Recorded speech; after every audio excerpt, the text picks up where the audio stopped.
Hello students, I am Suman Tevatia. Here is your third chapter, Glimpses of the Past.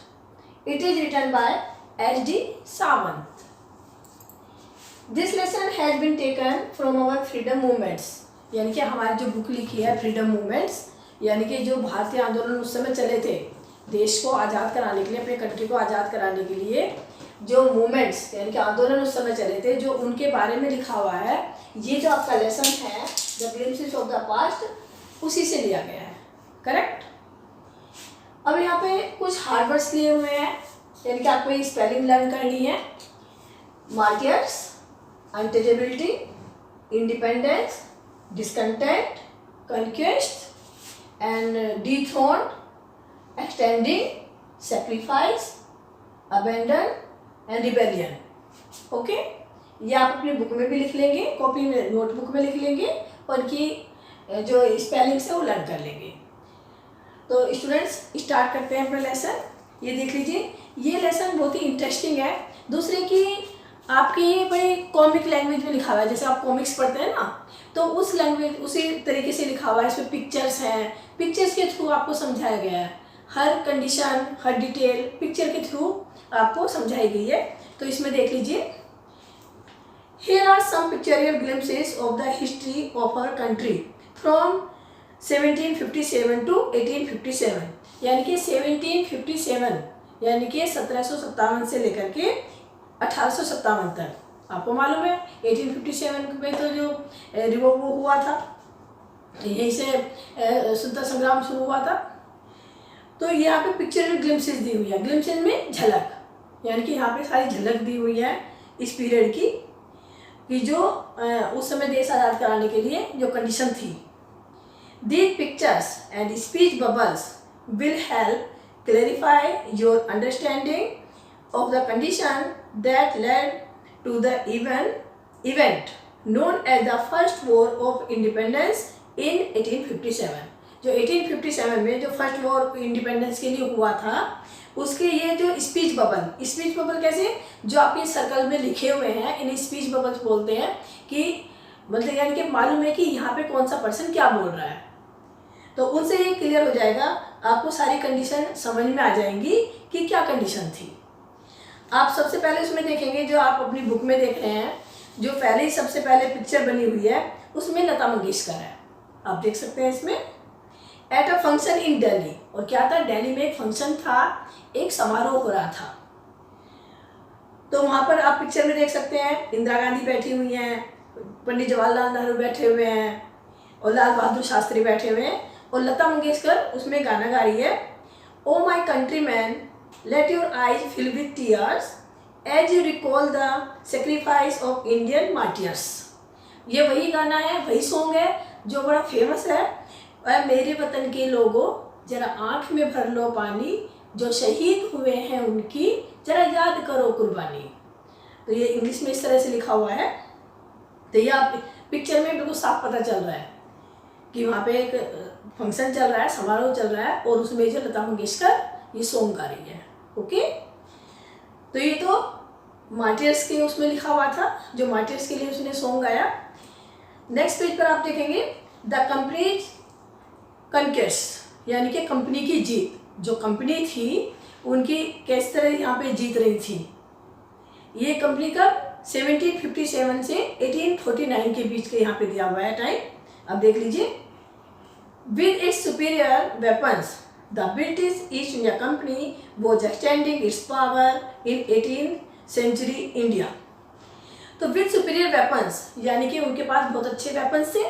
जो Britishers थे उनके पास बहुत अच्छे आधुनिक हथियार थे, यू कैन से।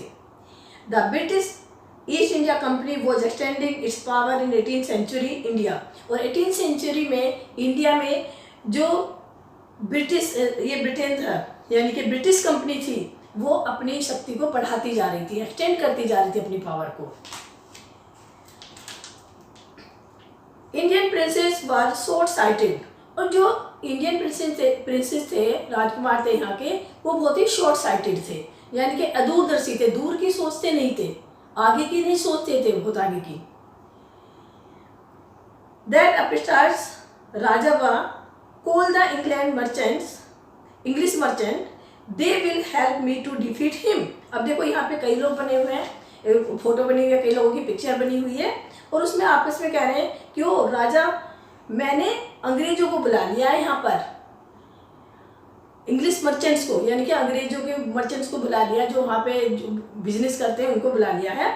दे will help me to defeat him, और वे हमारी हेल्प करेंगे उनको डिफीट करने में। किनको डिफीट करने में?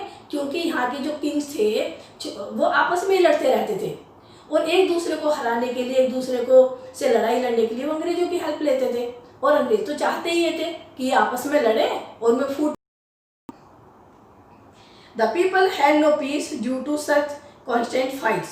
और इस तरह क्वेश्चन में कंटिन्यू फाइट चलती रहती थी इस तरह से, और जो लोगों के बीच में शांति बिल्कुल नहीं थी, पीस नहीं थी। इससे कंटिन्यू जो फाइटिंग होती थी इसकी वजह से लोगों में शांति नहीं थी। अब नेक्स्ट पिक्चर देखिए आप, जो नेक्स्ट पिक्चर में है, the rivalries help the east India company and it's could easily subdue Indian princess one by one. अब जो राइवलरी चल रही थी, आपस में दुश्मनी चल रही थी, एनिमिटी थी उन लोगों के बीच में, इससे ईस्ट इंडिया कंपनी को बहुत फायदा हुआ, और उन्होंने इजीली, सबड्यू मीन्स वश में कर लिया, इनके कब्जा कर लिया, इंडियन प्रिंसेस को, यहाँ के राजकुमार को, किंग्स को, वन बाय वन, एक एक करके सबको कब्जे में ले लिया, यानी कि सबको अपने वश में कर लिया। A far-seeing ruler like the brave Tipu of Mysore fought the British till he died fighting। अब यहाँ पे एक किंग रूलर हुए, वो बहुत ही दूरदर्शी थे। फार-सीइंग का मतलब बहुत दूर के देखने वाले, FAR, फार मीन्स दूर, यानी कि दूर के सोचने वाले थे। टीपू सुल्तान थे, मैसूर के रहने वाले थे वो। For the British till he died fighting, वो ब्रिटिशर से लड़ते रहे, यानी कि अपनी मृत्यु तक, अपने जब तक वो मरे नहीं, वो मेरे कहने का मतलब कि अपने आखिरी दम तक वो ब्रिटिशर से लड़ते रहे, फाइट करते रहे। अब जो लास्ट में है, ये नीचे वाले पेज पर ही देख लीजिए, यहाँ पे जो पिक्चर्स बनी हुई है ध्यान से देखो क्या है इसमें। Thank God there is a peace in the country, no more wars and no looting by thugs. तो यहाँ पे यही के लोग आपस में बातें कर रहे हैं, देखो यहाँ पे यही के लोग इंडियन से आपस में बात कर रहे हैं। थैंक गॉड, भगवान को थैंक यू बोल रहे हैं। There is a peace in our country now, कि अब हमारे कंट्री में पीस है, शांति है। वो ये नहीं सोच रहे कि अंग्रेजों का आगे का क्या होगा, ये क्या कर रहे हैं, लेकिन वो उसी समय उसी टाइम की सोच रहे हैं, अपनी अपनी सोच रहे हैं उस टाइम पर। No more wars and no looting by thugs, अब कोई ज़्यादा वॉर भी नहीं है और अब ठगों के द्वारा कोई लूट भी नहीं हो रही है। It is God who sent the British, तो क्या कह रहे हैं, अरे भगवान ने हमारे लिए भेजा इन ब्रिटिशर्स को, यानी कि उस समय तो बड़ा अच्छा मान के चल रहे थे कि इन ब्रिटिशर्स को भगवान ने हमारे लिए भेजा, हमारी हेल्प के लिए भेजा है। Our destiny is linked with them, यानी कि हमारी जो किस्मत है, हमारा जो भाग्य है, इनसे जुड़ा हुआ है। हमारी डेस्टिनी इनसे जुड़ी हुई है। डेस्टिनी मीन्स भाग्य, हमारा जो भाग्य है इनसे जुड़ा हुआ है, लिंक्ड है।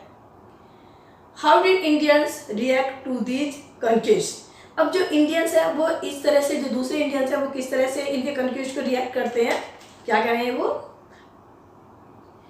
The white man has killed और डिथ्रोन अवर किंग, तो आपस में बात कर रहे हैं कि जो वाइट मैन है, यानी कि अंग्रेज लोग हैं, गोरे लोग हैं, इन्होंने क्या कर दिया, वाइट मैन हैज किल्ड और डिथ्रोन अवर किंग्स, कि इन्होंने हमारे राजाओं को या तो उन्हें मार दिया या डिथ्रोन कर दिया। डिथ्रोन का मतलब है सिंहासन से उतार दिया, थ्रोन में सिंहासन, और डिथ्रोन का मतलब सिंहासन से उतार दिया, यानी कि बेदखल कर दिया। Some kings were not good but after all they were of this land, तो क्या करें, दूसरे लोगों की इस तरह भी सोच रहे थे भाई, कुछ लोग तो इस तरह से सोच रहे थे कि ब्रिटिशर्स हमारे लिए बहुत अच्छे हैं, भगवान ने हमारी हेल्प के लिए भेजा, लेकिन दूसरे लोग जो दूरदर्शी थे वो इस तरह भी सोच रहे थे कि सम किंग्स वर नॉट गुड, तो कह रहे थे आपके बात कि ठीक है, कुछ किंग हमारे अच्छे नहीं हैं, मान लो कि कुछ इंडियंस जो किंग है हमारे अच्छे नहीं हैं, but after all they were of this land, लेकिन आफ्टर ऑल है तो इंडियंस ही है, तो वो हमारे भारतीय ही है, तो हमारी इस धरती माता की, इस लैंड की ही है। Now we have become slave of foreigners, तो क्या कर रहे हैं, अरे हम तो फॉरेनर्स के स्लेव बन के रह गए, हम तो उनके गुलाम बन गए। तो स्टूडेंट्स, आपको ये क्लियर समझ में आ गया होगा। नेक्स्ट पार्ट फिर दूसरी वीडियो में देखेंगे। Thank you very much.